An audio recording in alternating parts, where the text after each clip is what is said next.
মৰমৰ ছাত্ৰ ছাত্ৰীসকল, দশমমান শ্ৰেণীৰ ছাত্ৰ ছাত্ৰীসকল, বিষয় ভূগোল পাঠ আঞ্চলিক ভূগোলৰ তৃতীয় অধ্যায়ৰ জ্ঞান চেনেলৰ জৰিয়তে কিছু প্ৰশ্ন উত্তৰ আগবঢ়াইছোঁ। তোমালোকে ভিডিঅ'টো চাই লাইক, শ্বেয়াৰ এণ্ড ছাবস্ক্ৰাইব কৰিবলৈ নাপাহৰিবা। ভূগোল অধ্যয়নত অঞ্চলৰ গুৰুত্বৰ সম্পৰ্কে লিখা।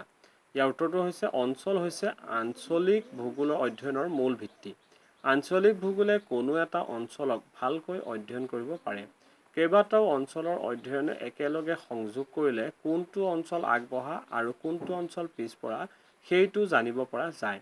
ভৌগোলিক অধ্যয়নৰ যোগেদি আঞ্চলিক পৰিকল্পনা প্ৰস্তুতি কৰি উন্নয়ন কৰিব পৰা যায়। ভূপৃষ্ঠত কিমান অংশ মাটিৰে আগুৰি আছে? ইয়াৰ উত্তৰটো হৈছে 149 নিযুত বৰ্গ কিলোমিটাৰ 29% আৱৰি আছে। ভূপৃষ্ঠত কিমান অংশ পানী আৱৰি আছে? ইয়াত 361 নিযুত বৰ্গ কিলোমিটাৰ আগুৰি আছে আৰু শতাংশৰ ভিতৰত 70% আছে।